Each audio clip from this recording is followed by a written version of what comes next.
Section 103. When importation begins under terminated. Importation begins when the carrying vessels or aircraft enters the Philippine territory with the intention to unload their it. Importation is deemed terminated when the duties, taxes, and other charges due upon goods have been paid or secured to be paid at the port of entry, unless the goods are free from duties, taxes, and other charges, and legal permit for withdrawal have been granted. In case the goods are deemed free of duties, taxes, and other charges, the goods have legally left the jurisdiction of the Bureau. Section 104. When duty and tax due on imported goods. Except as otherwise, for in this act or in other laws, all goods when imported into the Philippines shall be subject to duty upon importation, including goods previously exported from the Philippines.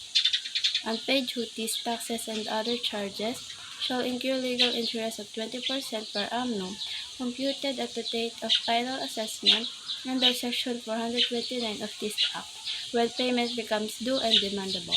The legal interest shall likewise accrue on any fine or penalty imposed. Upon payment of duties, taxes, and other charges, the Bureau shall issue the necessary receipt or documents as proof of such payment. Section 105. Effective date of rate of import duty. Imported goods shall be subject to import duty under the applicable tariff heading that are effective at the date of importation or upon withdrawal from the warehouse for consumption. In case of withdrawal from free zones for introduction to the customs territory, the duty rate at the time of withdrawal shall be applicable on the goods originally admitted, whether it's withdrawn in its original or advanced form. In case goods are sold at customs territory, in case of goods sold at customs public auction, the duty rates at the date of auction shall apply for purposes of implementing Section 1143 sub-A of this Act. Section 106. Declarant. A declarant may be a consignee or a person who is there to dispose of the goods shall lodge a goods declaration.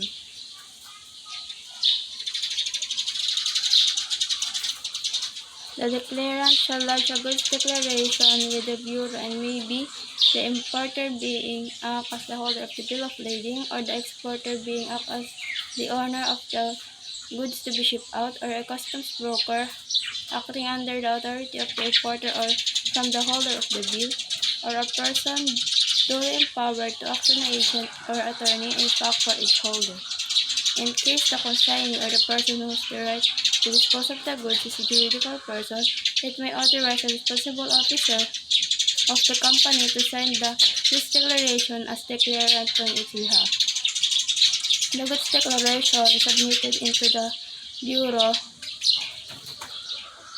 shall be processed by the declarant or by a licensed customs broker, provided that for importation a transition from 2 years from the effectivity of this Act provided during which paragraph D of this section shall not be implemented by the Bureau, provided further that after 2 years from the effectivity of this Act, subparagraph D of this section shall take into effect consistent with international standards and customs best practices.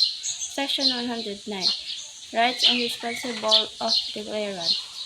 The declarant shall be responsible for the accuracy of the goods declaration and for the payment of duties, taxes, and other charges due upon on the goods imported. The licensed customs broker shall likewise be responsible for the accuracy of the goods, but not be responsible for the payment of duties, taxes, and other charges due on the imported goods. The declarant shall sign the goods declaration even when assisted by a licensed customs broker, who shall likewise sign the goods declaration. Section 108. Penalties for errors in goods declaration. The Bureau shall not impose penalties for errors when such errors are inadvertent and there was no probable intent or gross negligence in the commission thereof, provided that in order to discourage repetition of such errors, a penalty may be imposed but shall not be excessive. Section 109.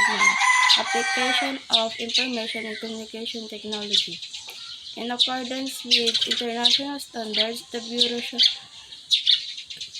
utilize information and communications technology to enhance